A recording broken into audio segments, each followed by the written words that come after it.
Assalamualaikum warahmatullahi wabarakatuh. Alhamdulillah wassalatu wassalamu ala rasulillah ma ba'du.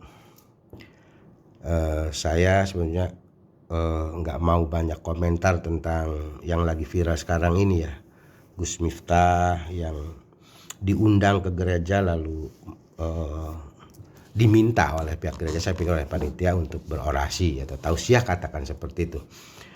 Kenapa? Karena ini bukan persoalan baru. Jadi kalaupun mau mengkomentari ini, kan ini kejadiannya juga banyak sebelum Gus Miftah juga sudah banyak, dan itu pro kontranya sudah berlalu lah.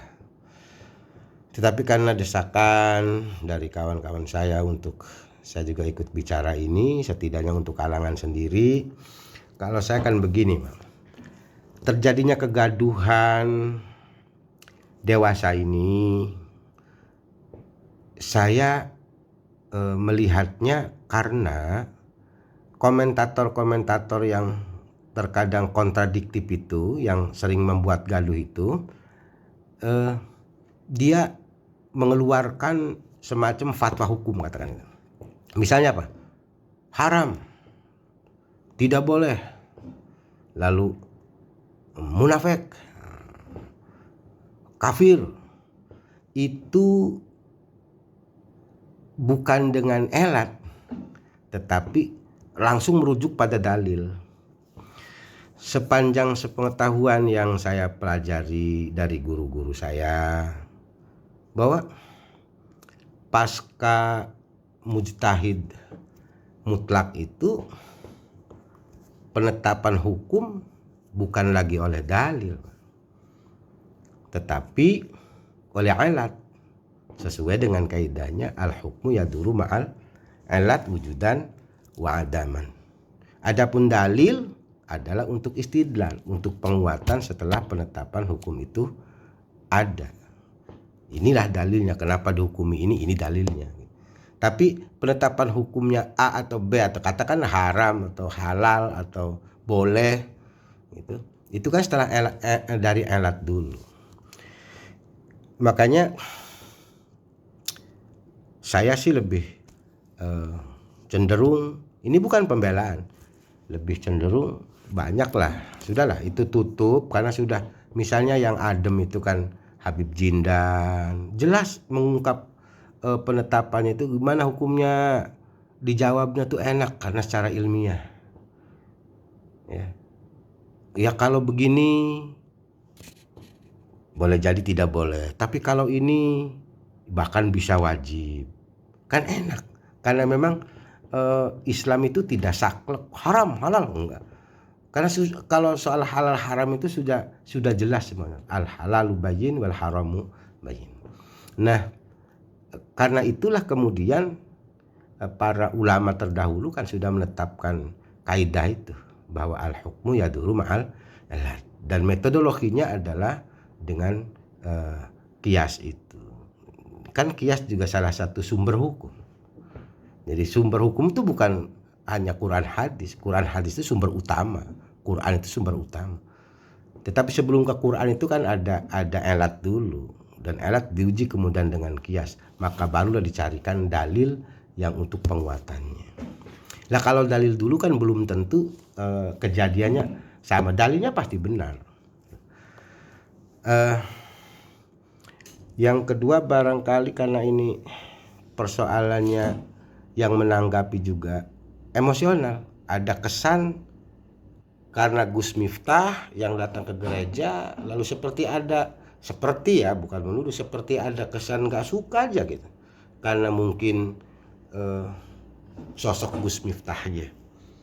Ya kalau menetapkan hukum dengan suka dan tidak suka kan sudah sangat keliru.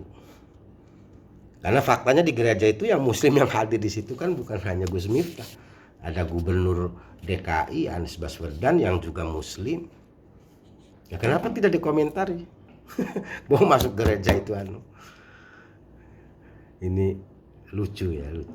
Tapi ya inilah zaman yang mungkin era yang mungkin sebuah pelajaran buat kita yang masih punya akal sehat, masih punya asa dan rasa untuk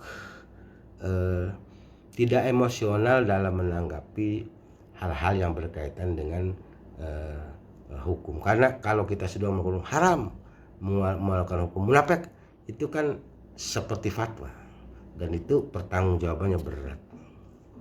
Apalagi sampai kemudian menuduh kafir. Faktanya banyak kiai-kiai, ulama-ulama juga yang menjawabnya dari sudut pandang yang kalau memang dibawa ke ranah hukum ya aspek hukum, sehingga ketemu dan bisa dipertanggungjawabkan. Nah, kalau langsung haram karena gereja banyak setannya, oh pasar itu lebih banyak. Pasar itu lebih banyak setan. Makanya kan kalau kita masuk pasar ada doa. Lalu apakah ketika kita masuk pasar karena banyak setannya lalu berdosa?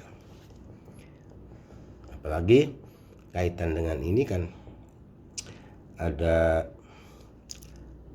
tergantung niat itu.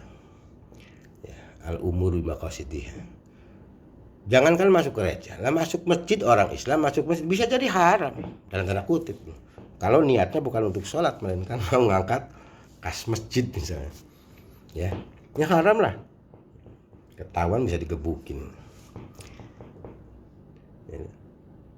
Saja barangkali saya tidak bisa komentar lebih banyak. Yang jelas, mari kita rajut kebersamaan, ukhuwah kita perkuat, ukhuwah basyariah. Toh Islam juga untuk bisa menghargai sesama walaupun agama dan keyakinan berbeda. Tapi minimal kita saudara semanusia. Basyariah itu ukhuwah basyariah. Lebih jauhnya kita sebagai saudara sebangsa dan setanah air yang sama-sama hidup tunduk pada aturan negara.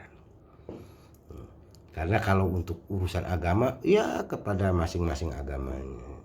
Tapi dalam kerangka membangun kemaslahatan ini kita juga semuanya tunduk pada aturan-aturan yang sudah disepakati secara nasional. Terima kasih.